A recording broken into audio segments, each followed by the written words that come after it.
You know what that was? That was water splashing. And that is supposed to motivate you to come rushing over to the edge of your TV screen and see what's going on. And what's going on is Swimming Upstream Radio Show. Now, why we swim upstream, I used to put on a bathing suit and get in the water myself. I don't do that anymore because you wouldn't believe it anyway, and I look so funny in a bathing suit. Well, what Swimming Upstream Radio Show is about going somewhere you wouldn't ordinarily get to go, and meeting somebody you wouldn't get to meet any other way. And so today we are excited to have with us Regina Carey, who calls herself, and no, I think I gave her this name, Queen of Action. Do you like that? And today, Gina, we're going to be talking about getting more joy in life. Is that kind of it? That's it. And you know how to do that. Before we get started, I wanted to introduce us to Jason Falls, who is our new producer and first guy, like they had in some countries, not ours, heaven knows, a first fella. So he's our first fella. Jason, encapsulate yourself for us.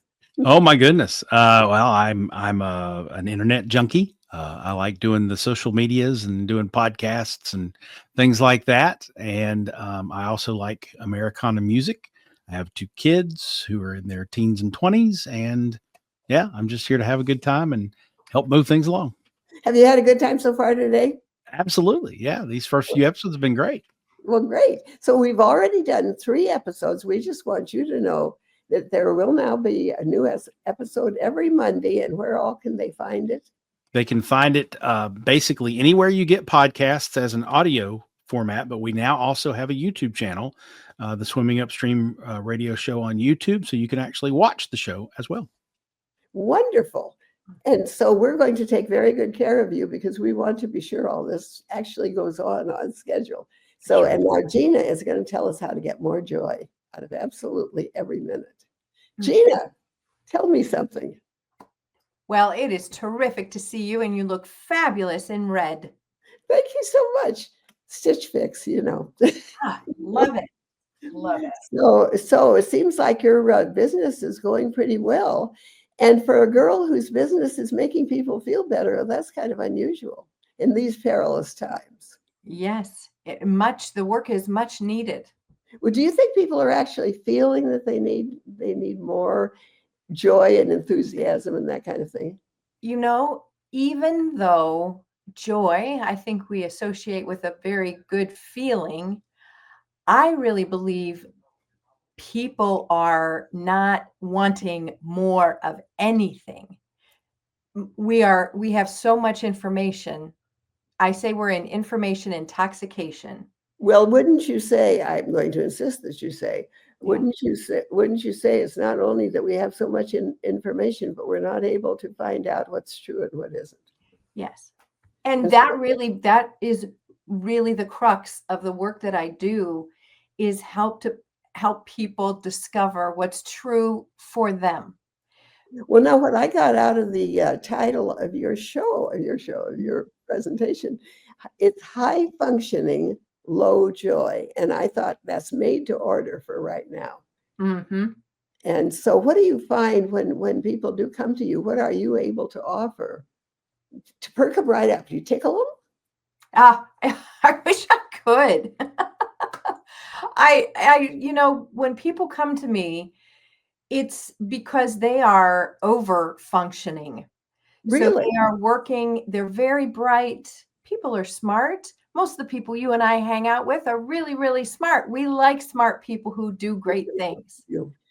And most of us have associated our worth, our value, based on how high we're able to function, how much we're able to accomplish, how successful we are. And for people who are high achievers, it's always the next thing and the next thing. And we get excited about achieving a goal, but that's it. It's like my dad used to say, it's like a fart in the wind. It goes away very quickly, and we set our sights on something new. And what do you tell people? How do they find out about you, and what are you promising them will be the result when they come to one of your presentations? Well, for this one in particular, the high functioning, low joy, I promised them that this isn't about doing less. I don't want to slow them down. But we can go on now. Yeah.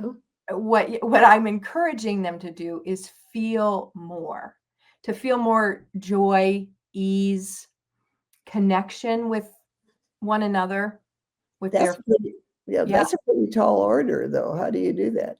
By slowing down. I mean, it really is by slowing down. And it's interesting to me that without gathering people in a space, which is what I did yesterday with about 35 women who plan events for the university. It's a very tricky time because it's end of the semester, commencements, and they don't know we'll be there next year. Everybody's nervous at the university for sure. But unless I hold these people hostage in this room for an hour, my guess is they would never stop and ask themselves, where am I feeling my stress? How do I move my body in a way that can help me readjust where my energy is? And how do I slow down and really determine what is mine to do versus other people's agenda? Mm-hmm. Well, so you figured that out. Now that's fine. What if? So I'm going to come. What do you call this? A seminar or webinar or a workshop? Magic workshop. Okay. So I'm coming to your magic workshop. And what must I bring with me? That's a good question. I'm so used to providing everything. I think what I ask people, one of the first things I ask people to do is, unless they are in an emergency situation where they must be contacted, I encourage them to turn their phones off. Not just quiet them, but to turn them off and get them off the tables. Because even when our phones are on the table upside down, which I think people think is polite, it still diminishes our attention, our interaction with the people we're at the table with, and truly our joy. It diminishes the joy, because we know at any point that phone could be buzzing, gyrating in some form, and they could be accessible to whomever is wanting them. I do, before I go into a group, get permission to send them a few questions. And with this group in particular, I ask them, tell me something that you've said yes to that you wish you would have said no to. And I'll tell you, we had everything from getting a puppy to hosting, hosting a holiday dinner, to doing taxes for the every family member. Can you imagine? It's terrible. I agree. So do you give them a list of that you can share with our audience, a list of things they can do? Oh, you know what I could share with the audience is my list of no's. I have a very nice 1-page ready to go sentences on how to say no in a very polite way. Give us a couple of examples. Oh, okay. You can say, no, my coach has encouraged me to eliminate all the extras from my life right now while I am working on my own self-growth. That's a great one. I love that. Or, thank you for thinking of me. I am unable to help, but I know somebody who might be able to help. That's so good. You can ask people to come back at the next event that they're doing and ask you at that time. And you can simply say no. And don't say another word. No is a complete sentence, We've heard that. That's right. Mm-hmm. Do another one. Another no? I don't care. It could be something else. Well, one of the great things that I use that I've discovered is called the blob tree. Have you ever heard of the blob tree? No. I'm going to hold this up, Dorothy, because now we're visual. So this is a great thing. You can find it on blobtree.com. I'll be darned. And it's so wonderful because for a lot of people, they feel two emotions, happiness or anger. They know happy and they know angry. And in between, it's really difficult to describe how they're feeling. So when you use the blob tree, I have a lot of clients who use this to open up their staff meetings. Somebody can say, oh, geez, I feel like 14. I think that's 14 I know is falling off the tree. And you say, wow, I didn't realize that you weren't feeling like you had a grip on things. How can I support you? But it's such a great, and the blobtree.com has all these different things that the blobs are doing. You can imagine it gets very fun. Write blobtree.com on your tablet because you haven't written anything else anyway. Oh, thank you. Yes, you're right. I'll do the blob tree. And also, while Regina is turned around like that, I'm going to ask her if she will send us the sheet of no's, and if you'd care to have would she prefer that you write her directly? Wonderful. Right. You can find me at queenofaction.com and ask for anything that you've heard today. Excellent. Happy to send it. That's really great. Thank you. Now we're getting somewhere. So whatever made you think you ought to do this webinar anyway? Oh, because I work with so many over-functioning people who, for the most part, do not have a job description. And so they do everything. And then they take up the load of the people on their team who aren't getting their work done, and they do that work too. 80% of that audience said that they feel like they'll never catch up. Mm-hmm. And that we could do an entire day workshop on just that. Oh, I'm sure. That feeling that's like a weathering away of one's spirit to never feel like you're accomplished. We've got all that good stuff. What else? Is it a whole day or just part of a day? No, this was actually, I had to squeeze this into a 1 hour, and it really could be 3. But you can't do that. Mm-mm. Right, squeezing, there's stuff spills out. But one of the greatest things that we can do throughout our day is to make happiness enhancing decisions. That's what I call them, happiness enhancing decisions.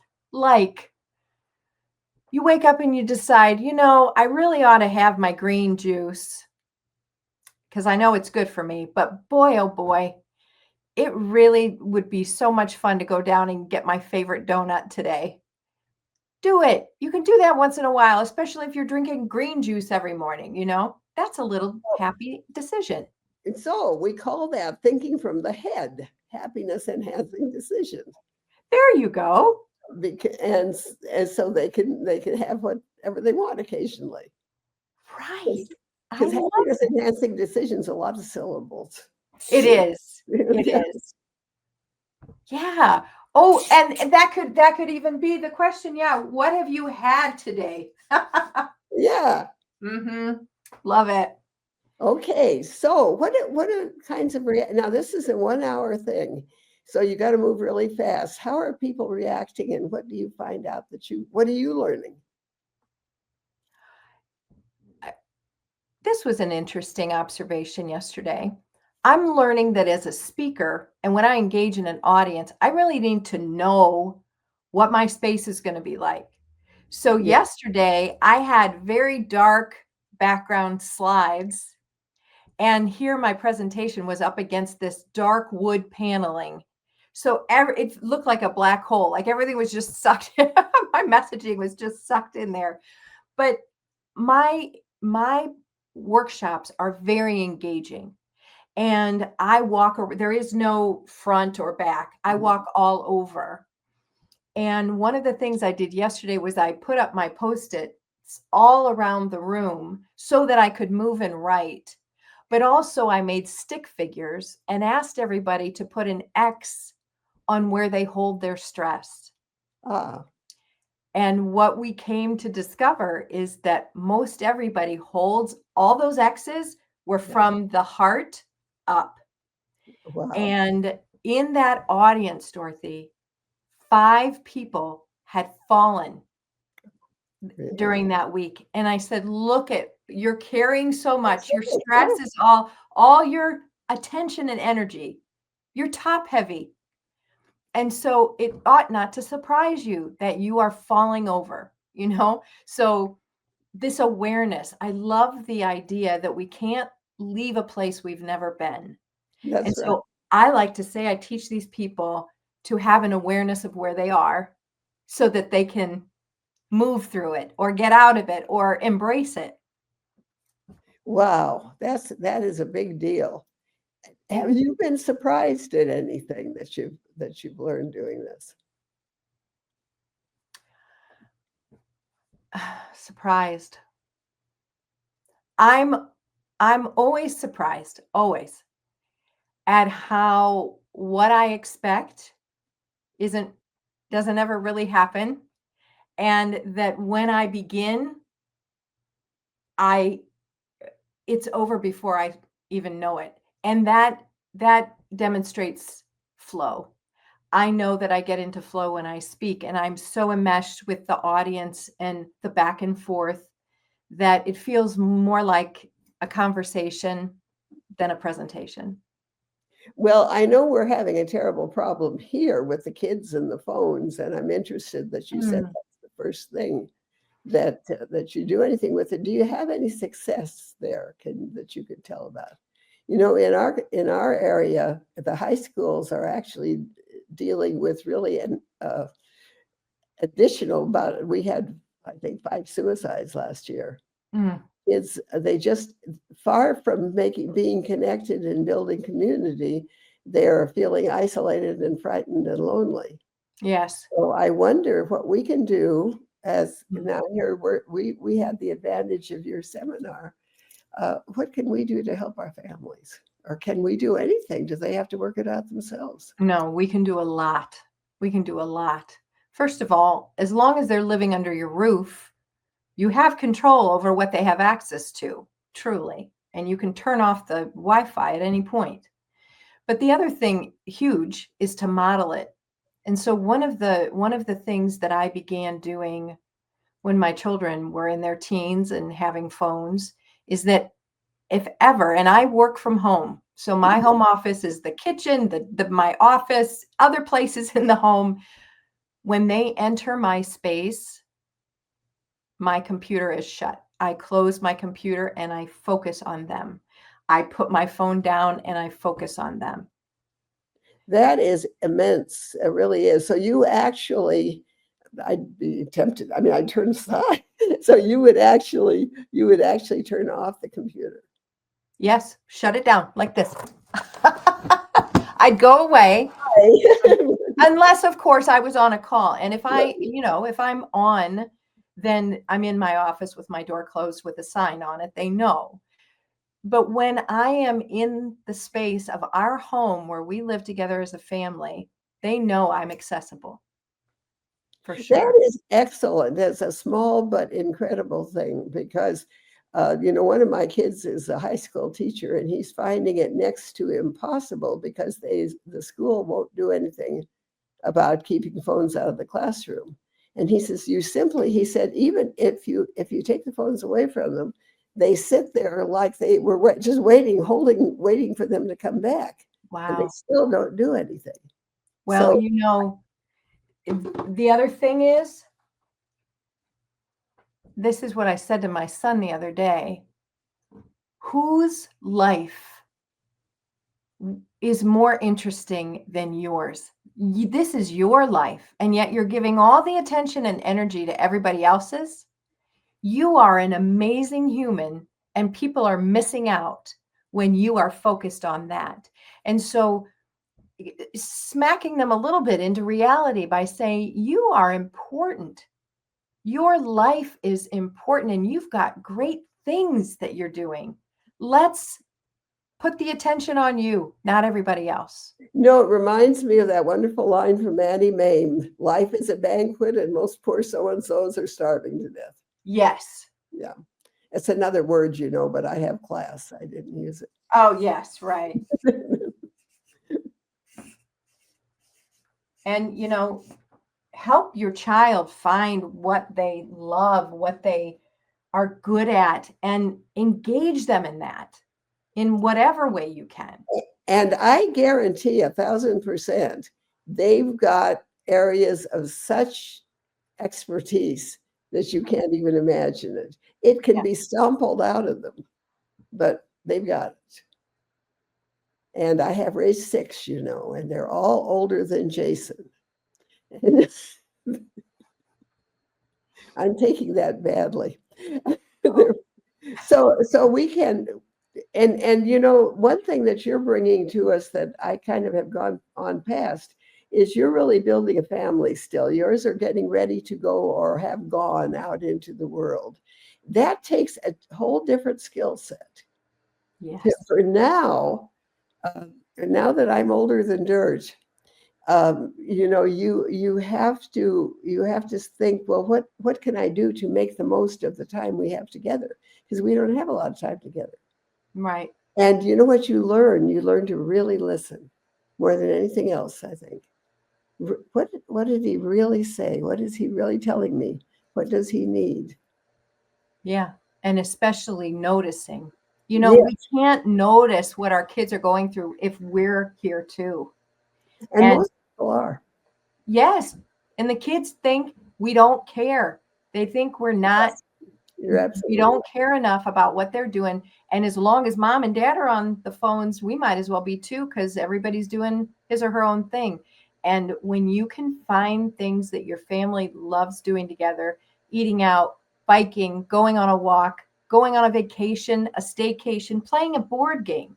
I was going to say board game. Hold on to those and invite your kids. Keep inviting them. They're going to say no again and again and again, but one day they're going to say yes. And the funny thing is, even when they say no, it doesn't matter that much. It's in there then. That's they know right. They know that you wanted to be Yep. with them. And I'm always saying, I did a webinar, something on writing memoirs earlier this week. And my profound conviction is, I hope you're not writing for your kids, because they're not going to read it right now. Now, some people, Joyce Perrin was my co-presenter, and she said her kids love everything she does, which is great.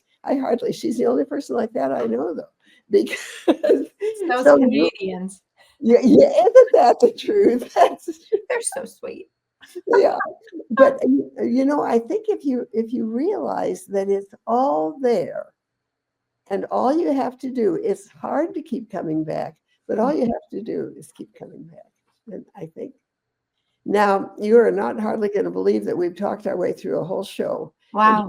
Here you thought we were going to be there all day, and can you give us anything you want them, your address, anything you want them to write for, and some overwhelming explanation, I like to give her something to work toward, something inspirational. Then I won't have to. Something inspirational. Okay, well, you go to queenofaction.com. You can ask for anything. I can send you resources, books, podcasts, my how to say no sheet. And this is really important. We are not mind readers. Right. Not one of us is a mind reader. And we have got to get really well practiced, because it does mean practice. Yes. Asking for what we need. So if you need somebody to listen to you, if you need some help, if you need somebody to get you something at the grocery store, by golly, ask for it, because you would want people to do the same to you. And that's absolutely right. And the further thing is, don't start, oh, this is probably silly, or really, it isn't. If No. you need it, it's not silly. So if they can do that, if we can do that, we can really remember you already have everything you need to move to work. So write to her and ask for impossible things, and she will send them. Gina. Absolutely. I love a good challenge. Regina Carey, Queen of Action. And we'll be seeing you the first Monday of the month for Coffee Chat and Change the World. Yes, we will. We're back in the saddle again. Awesome. Out for a friend is a friend. Anyway, thanks so much for being with us today, Gina. Thank you. We always have fun. We do. Queen of Action under the blog tree. Bye. See you, my love.